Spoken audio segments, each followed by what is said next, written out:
Kira ko baka naik motoran yun.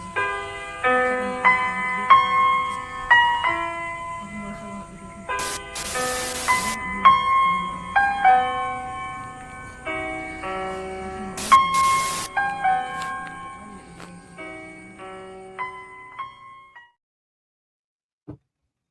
bapaknya. Hello. So, on today's episode on Talk Spirit, we're going to be talking about near death experiences. And we actually have a special guest, MK Kathy. She is the author of Misfit in Hell to Heaven Expat. And she actually did experience a near death experience. Should we call it a near death experience? Yeah, I they mean, do 'cause you because you don't have to be dead, otherwise it'd be a dead experience. So yeah, well, I mean, because yes, it's near. yeah, You because don't. it's like, Some well, you people, actually did experience death, and I guess maybe because you came back. So okay. yeah, So I'll just let you kind of take over and tell us like what was from what I read is that you were dying of lung failure and they put you in a drug induced coma. And so what happened from there? I'll let you tell us. sure. Yeah, I had ARDS, which is lung failure, and they didn't. It was like COVID. They didn't know how to treat it. This is 25 years ago, so they put me in this drug-induced coma. The doctor said, we're going to take your brain offline. You won't be able to remember a thing. It's just going to be like being in a deep sleep, and hopefully we can save you. And that was that. So I said goodbye to my family. He gave me the drug, and I went out. And then I woke up, and I don't know how long I'd been out. All I know is I woke up and it was completely dark, no sound, nothing. I had no idea where I was. Later, I found out that's called the void. That a lot of people go there. It's kind of like a waiting room thing before you go one way or another. So, but I didn't know that. I just thought I was in a closet, and I just hung out because I didn't know if I was standing or sitting, or I didn't know anything. So as I hung out, it started to get a little lighter, and I saw this like reddish glow, and then it started smelling bad, and then it got too hot, and I thought, what the heck's going on? And as it got lighter, I saw this fog kind of swirling in this red fog, and all of a sudden, out of that fog came this voice that said, "Do you know where you are?" And I didn't have too many choices. I said, "Hell?" And the thing just went, "Blah," this horrible maniacal voice. And I freaked out, and I turned and just ran into the darkness. And that's how it started. So Oh, it became wow. us. Yeah, it was freaky. You didn't know where I was or what was going on. It became a series of segments, Jenny. It's like I would stop because I, again, didn't know if I was running into a hole or something. And then the lights would come up just way too bright. And then a scene would unfold in front of me. And the first scene, I was just dropped into this like huge city that had been attacked or bombed or something. And all the buildings had all the windows blown out. There was debris everywhere. There was people screaming and running, and to be thrown into that, is just unbelievable. So I just tucked back into some big concrete and watched all this chaos going on. And finally, I made a run for it. I thought if I got inside one of the buildings, maybe there'd be some people. But as I crawled up this wall to get over it, I fell backwards, and I thought, oh, that's going to hurt. And the lights went out, and then the lights came up. And there were a series of segments that just went on and on. And eventually there was like demon characters who were strange in the book. It's all explained blow by blow, but the big demon characters, and they would give me a job to do. They would say, now, if you're going to be here, you've got to do this job. And it would be something. The first one wasn't all that terrible, other than it was a big field full of huge blackberry vines. And I was supposed to cut them all down with a pair of scissors that he gave me that the kindergarten kids use for paper. So then he's laughing, and I knew it was like making fun of me, or I where am I? So I would thought I'd go along until I could find a way out, wherever that was, or find other people, because these demons weren't people. And so Right. I got out of that scene and went to another scene, and it kept getting worse. Finally, the second one, I just said, no, I'm not going to do that. I'm just not. It's just against everything I believe. And they said, okay, it's just going to get worse. And then the lights would go out, lights would come up. In between there was like this road to nowhere.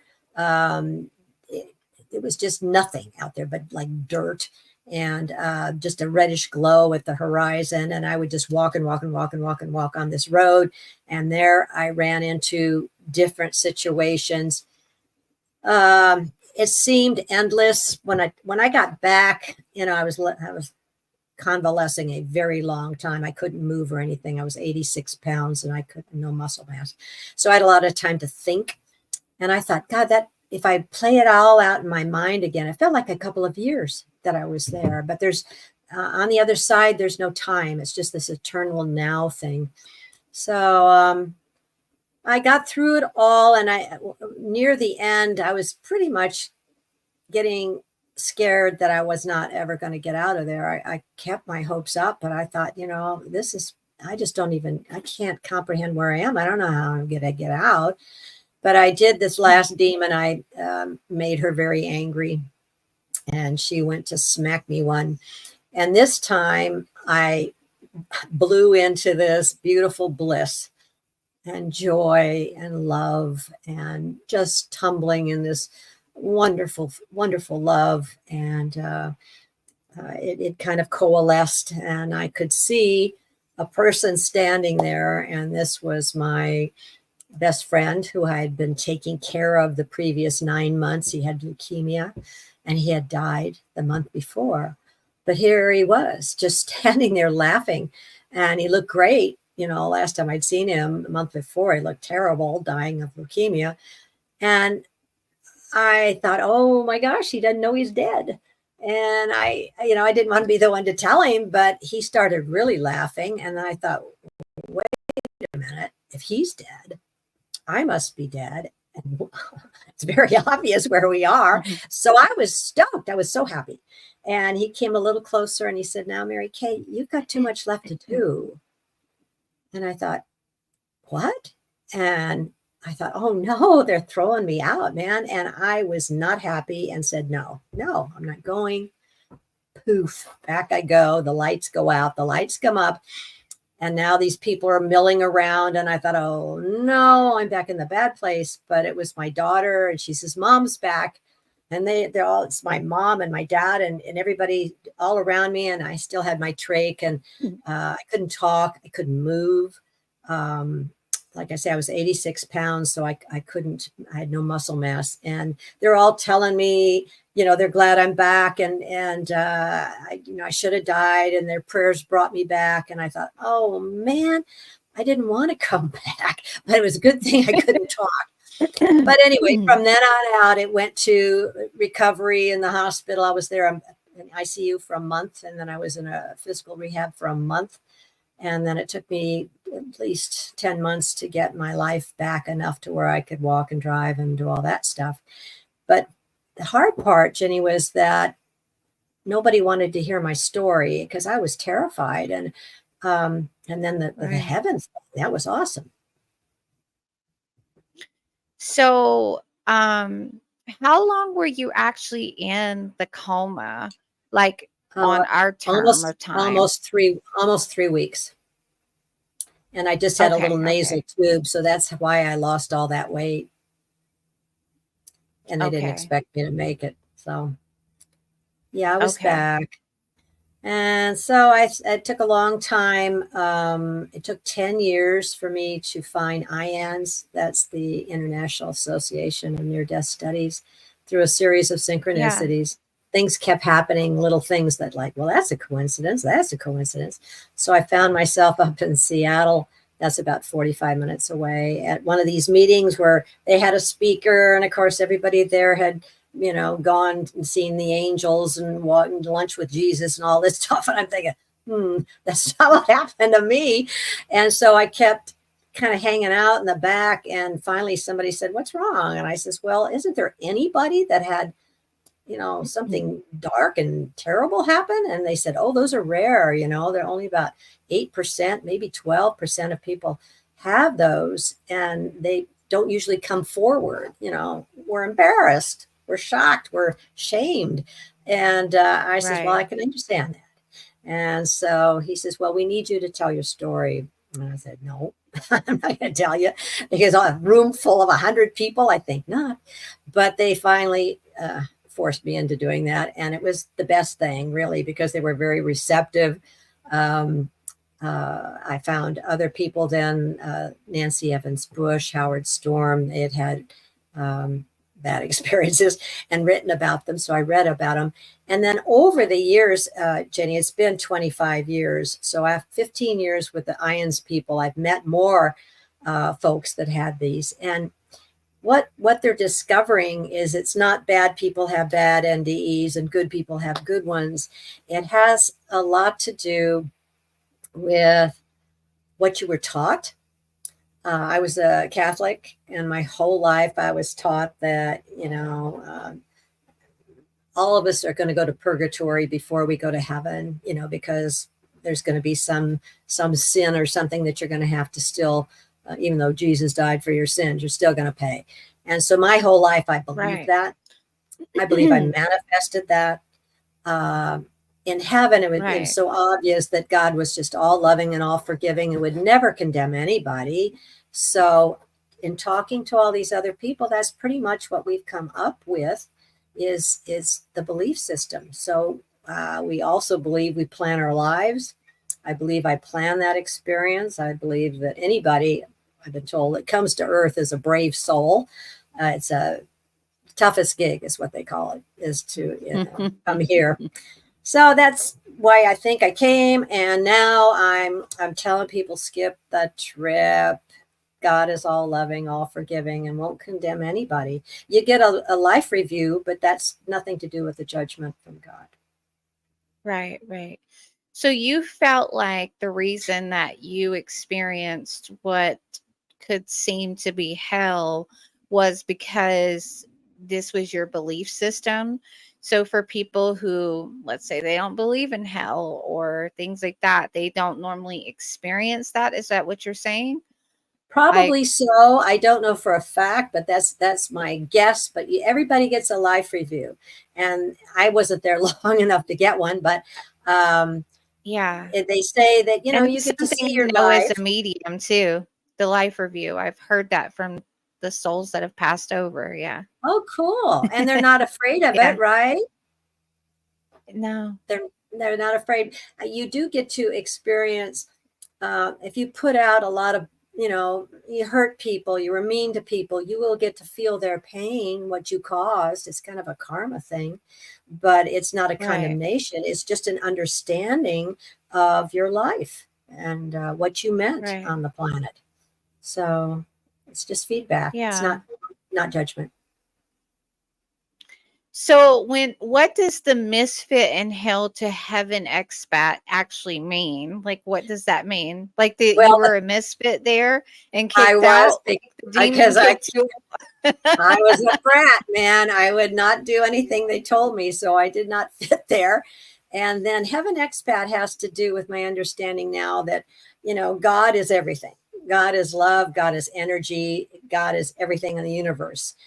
So before we come here, we are in heaven. We are part of God. So an expat is someone that lives in one country. They go to another country and do some work, and then they go home.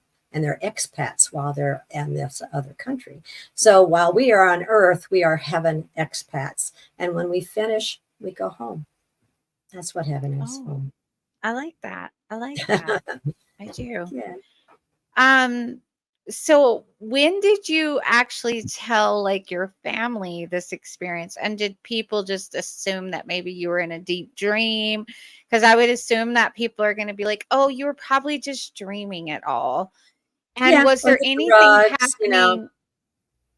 Yeah, was there anything happening here? Like, was there changes in your vitals? Was there like things that are happening here at Yeah, the same time? my lungs were filling up with liquid, and once it gets full, you die. So they Right, were struggling getting that out. So they had that problem to contend with. The drugs they were giving, nothing was working, and so they did come to my family and say, "We don't think she's going to make it. You better say your goodbyes." But then I snapped around and came back, and that was a miracle, or at least something that I planned, because they were shocked that I made it. The right. doctors, I had two of the doctors come in and say, "There's no reason you should be here. No reason." I thought, Wow. yeah, there is actually, but yeah, it's as close as you get. But coming back now, I'm not afraid of death at all. I can't I wait, was to going to get back. ask that. Should we Yes. fear death? No, Like, no, I can't. Anybody that comes back generally says that. They can't wait to get home. It's yeah. this is hard down here. And Yeah. And that's look something around. even as a yeah, as a medium, I do when I connect with those souls that are past, it's something I always hear is that they're okay and they're at peace and they're at bliss, and it's like they feel connected to everything. That is what I always, it's like we miss them, but I always say it's not that they don't miss you, it's just that they feel so connected to you. There's nothing to like miss, right? And Uh-huh. that's something I always experience as a medium. So that's interesting, you know, kind of with your Yeah. experience and then what I experience as a medium. That's Oh yeah. amazing. It So clicks. Yeah, definitely. right, right. Definitely. Oh wow, so amazing. um Even though you experienced, let's say, the scary part where you were in hell, you said it was hot, like, um that still doesn't change that you are not scared to die, like, which is amazing because you said that that kind of was terrifying and you felt like you were lost in the dark and you couldn't find your way and you're running around, and yeah, but just that little bit of that what you experienced of heaven changed the whole thing. That's right. Wow. Because and then later to realize that I manifested it, that's not really what it's like. And Right. yeah, there are people or souls that probably don't enjoy goodness or whatever. I mean, God gave us all free will. And so on the other side, if you don't want to be with God, if you don't want to be in heaven, I understand you don't have to, I mean, you can find some place that's dark with other dark souls if you want, but that has nothing to do with God sending you there. Right. Right. That's amazing. So you feel like there could be people that just, they just have so much darkness within that they end up manifesting that potentially when they pass away, that they, It's possible. It's possible. I don't yeah, really know for sure, but it seems yeah, logical because you know, energy can't be created or destroyed. So if you got right, positive, you've got negative. So there's got to be negative energy someplace. And, it's just a right, supposition that they would just kind of hang together, so to right, speak. right. Yeah. Wow. Well, I you said that you did connect with other people that experience near death experiences as well, and everyone's stories are different, or is there like a combination of things that are the same as well? This is same as well. I think people see, most of them see their loved ones, their pets. Everybody talks about their pets up there. Uh, Most people don't want to come back. The only ones that do tend to be the ladies that have just given birth and they do not want to leave that new baby, or they have young ones at home and they don't want to leave their children. but that's the only people I've ever heard of that wanted to come back. Some of them are up there for what seems like a long time, and they get to see, I don't know, places of schools and things to learn and all the places that you can go. And they still Wow. choose to come back. Very rarely. Most of them just say, no, I'll just Right. hang out here. But since we plan our lives, you understand when you're over there that you did plan it, that you did say, I'll do this, this, and this. And if you're not done, you got to be a good sport and finish what you said you would, because it will change things for other people if you don't. Right. But everybody Right. looks forward to going home, getting everything done. I was told you've got too much left to do. And when I got back, I thought, what? I can't even sit up or breathe. How am I going to get all this stuff done? But the blessing of COVID was that all these podcasts, mushroomed up. And I started Right. getting phone calls. I don't know. I mean, emails. I didn't know how people found out what had happened to me, except maybe they knew somebody from the Ions group. But the first one was from Christy Salisbury in New Zealand, for crying out loud, wanted me to be on a podcast. I didn't know what the heck she was talking about. But that one, and then somebody else saw me and somebody else. So I've been on almost 160 of these in the last 4 years. And Right. two of the programs have over 1 million views. So here I was, or I still am, this 78-year-old lady in a little town that's going all over the world, That's telling amazing. I telling love my that. story. It's just God works in strange ways, but He works. Right. Right. Yeah, And I think also maybe your story was supposed to be heard. You know what I mean? yeah, And so people can have an understanding of, what happens when we die. yeah, and A the lot of people choices. fear death. Yeah. And the Yeah. choices. And yeah. Well, the So, thing that I think I'm supposed to most to do is to remind people that God is all loving and forgiving, and in a lot of the religions that gets lost. They get God as a judge. They get God saying, if you do this, this, and oh, this, yeah. you're going to hell. And if and so that's a fear-based control of people. And so most of us that come back drift away from our religions and become spiritual. And Yeah. I was Yeah. told when I got back, spread the message to be loving, kind, merciful, forgiving, encouraging, grateful, non judgmental, and useful. You don't have to do the thou Right. shalt nots. It's trying to be positive. And if you can't remember all that, it's loving and kind. Just start, you keep your heart, your soul, when you go out in the world every morning, just focus on being loving and kind to everybody. Yeah. Yeah. I love that. And I've never I grew up, I lived in the South for a good period of my life, and it's very Christian. It's very much like that.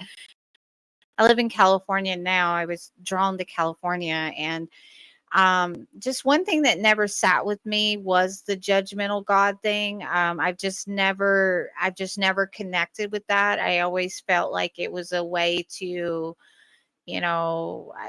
like separate people. I don't know. It always gave me like a vibe of, it just felt negative to me. Yeah, And I yeah, never sat with that. So to hear this coming from someone who has experienced death and who has experienced, God and heaven, this is amazing to hear that it's not like that. And I never fully believed that. I just could never believe in this judgmental, you know what I'm saying? Like yeah, it just never made sense to me.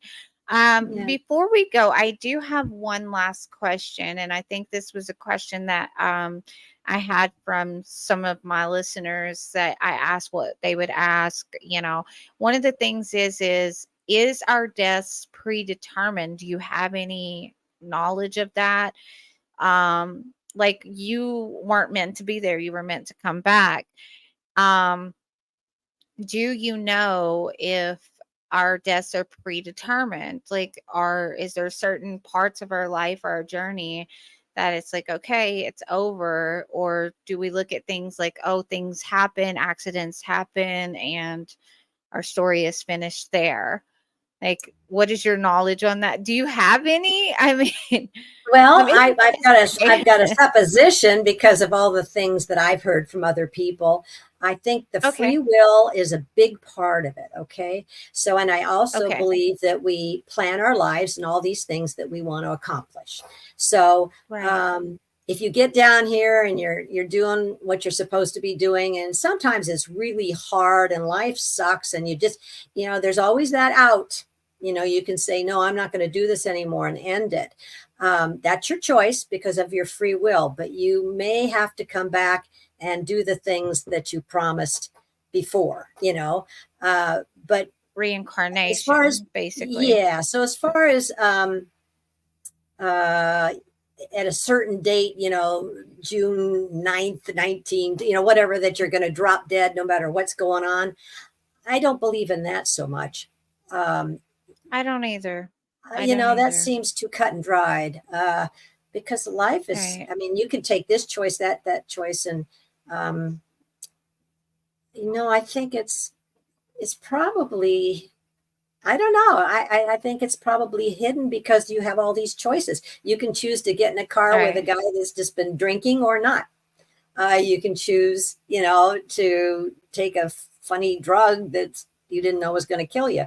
So I'd say no, I don't think we know, but Yeah, yeah. it's That kind was of up kind of my in view on things like that as well, is that the air. I feel like things happen through choices and actions of not only ourselves but others as well. Right, right. And yeah, so yeah, that was just my view, but I didn't want to impose my view. I just wanted to see what you had to say about it. But Yeah, it I looks do like like the we're kind of on the same. synchronicity.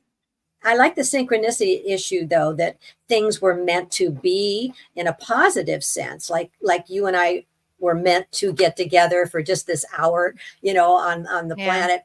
We knew each other from Yeah. before, and we said, well, this would be kind of fun. Let's do this for an hour. So I think we plan certain things.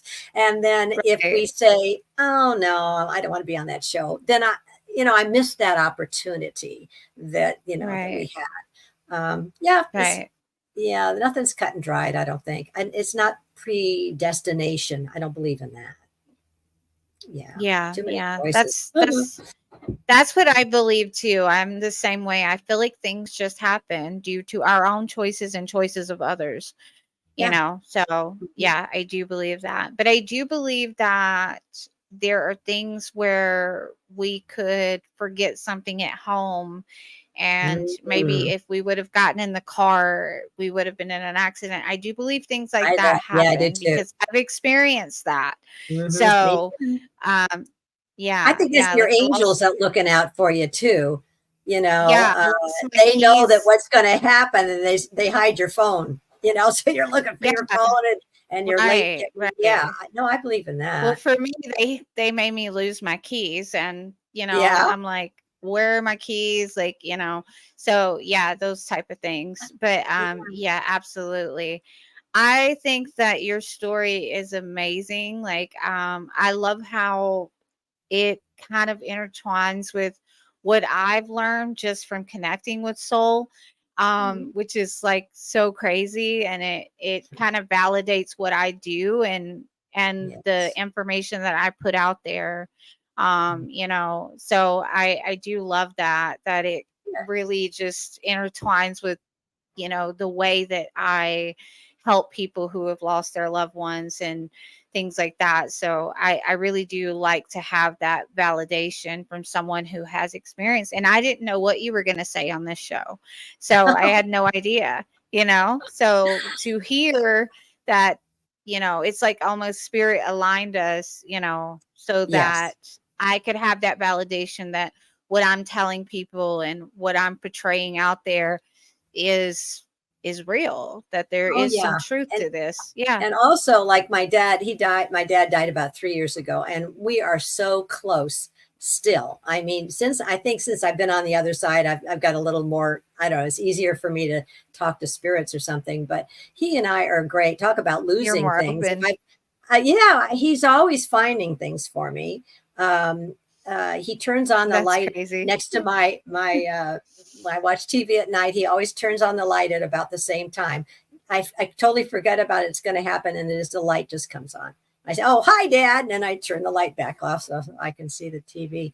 But yeah, the spirits are right here with us, and they help us a lot, and Right. that's got to be a comfort to people. Yeah. You haven't lost your husband; he's still right there, and your pets too. Right. Hmm. Right. Right. Yeah, I have the pets come in sometimes in the readings as Oh, well. I'm like, "Oh, so and so's holding a dog." And they're like, "Oh, yeah." oh, So that does that's come through. But, cool. I really loved and enjoyed hearing your story. And basically, to sum it all up is that at the end of the day, we shouldn't be scared of death, and, we should know that our loved ones who are passed on are okay.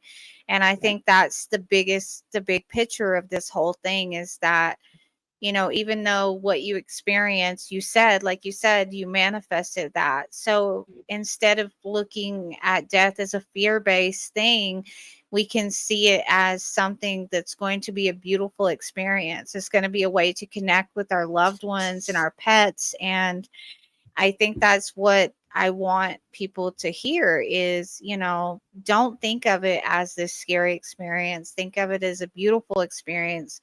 And from what I always hear from our loved ones in spirit is that it is like the most beautiful love. It's like this love that I have no way of even wrapping my head around.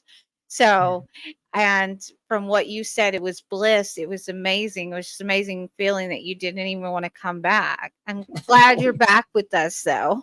Oh, Uh, well, thanks, Jenny. Well, thank you but for having me. Yeah, I really enjoyed it. yes, of course. Yeah. Thank you so, so much. And I want to let my listeners know, where can they find your book at?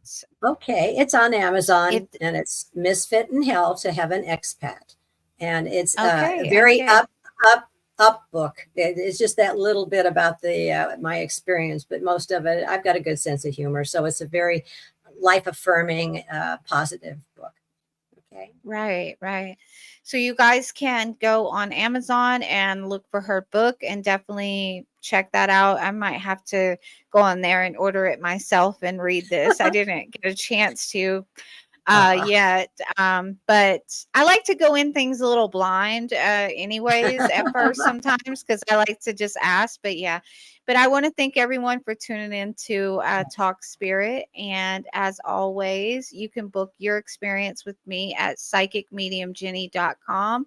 And again, go check out Kathy's book on Amazon. And I want to thank you again so much for sharing your story with us. thank Thank you, you. Jenny. Bye. Bye.